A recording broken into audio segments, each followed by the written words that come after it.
Hello, my name is Peter Hirsch. I've been part of the operating room for 23 years, and I work for a comprehensive cancer center.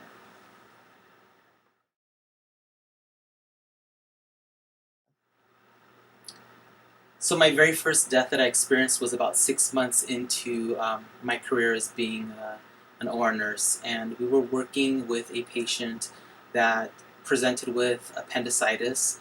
He was mentally challenged. He didn't understand why he was going to be having surgery.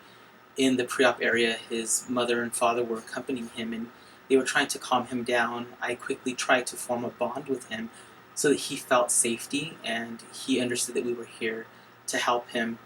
Whether he understood or not, he showed a different level of behavior. He appeared to be calmer, and I held his hand the entire time while we were wheeling him from the pre-op area to the operating room. Once he was on the operating room table, we were able to successfully give him an anesthetic gas, and he quickly went to sleep. At some point during the surgery, the surgeon encountered bleeding, and unfortunately the patient expired on the table, and that was a very traumatic event for me, especially only being in the operating room for 6 months.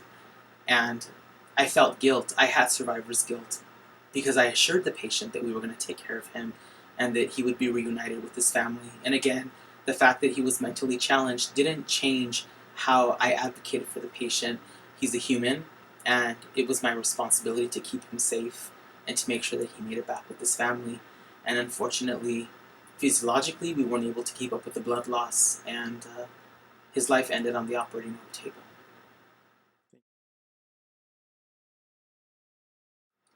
So in nursing school, they teach us about Kubler-Ross and the 5 stages of grief.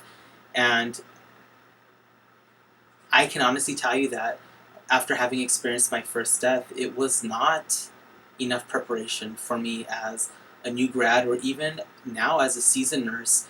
Uh, what's fortunate for me, the organization that I work for, City of Hope, is very successful in making sure that nurses learn about death and dying, and we are sent to seminars. I recently participated in an LNEC seminar 2 years ago, and it was the most enlightening experience I've had as a nurse.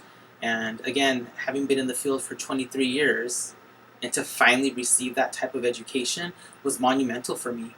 Being at a comprehensive cancer center has changed how I think as a nurse and how I deal with patients. I've always been proud of how I treated patients and family members, and I've always taught those that I work alongside to show compassion and caring.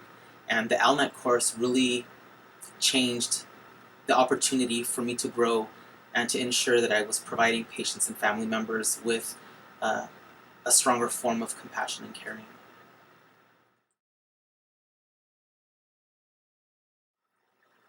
At the point when the patient expired on the table, our responsibility was to continue to close the patient and prepare the body for viewing.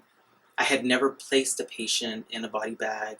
I had never bathed a body, let alone have to step outside 6 months into my career and let a family member know, let the parents know that their child expired on the operating room table. It wasn't my job to share the death with the family member, rather to support the surgeon.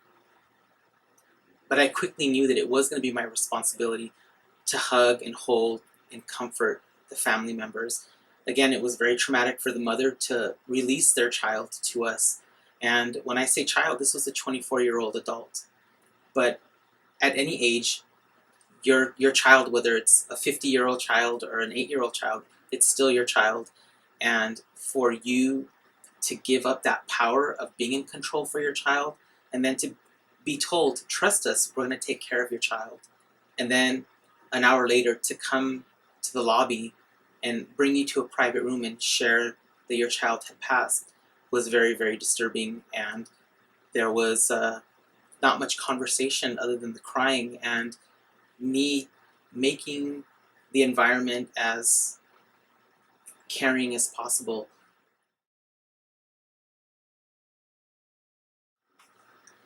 With respect to my coping skills, what I was taught how to care for myself afterwards is to not keep my feelings to myself, share with my supervisor. We had a debriefing with our cohort, those that were involved in the surgery, and we all came together and we met with the hospital pastor, and he tried his best to assist us with our feelings and how to take care of ourselves after this event. But it was very, very emotional. It was painful. We offered trust to this patient. We assured the patient that he was going to be okay. And weeks after, I was still bothered by the situation, walking by the operating room, seeing that event replay itself in my mind was highly traumatic. And I had to seek my own spiritual assistance. I went to my parish priest and spoke with him, shared with him what occurred, and it was a very positive dialogue. Even now, speaking about it, I feel emotional. That first death, the feeling that you experience never goes away. And I just hope that in his passing, that he knew that what we were doing was to try and save him from a ruptured appendix or possibly dying from sepsis. So I now know that what I didn't know at the young age of 6 months of being in the operating room, that what we did do truly was for the best interest of the patient. And when we offer reassurance, it's our guarantee as healthcare providers to the patient. And now, as a seasoned nurse, I have the skills and the tools to better prepare myself, my staff, and the families that we take care of as well.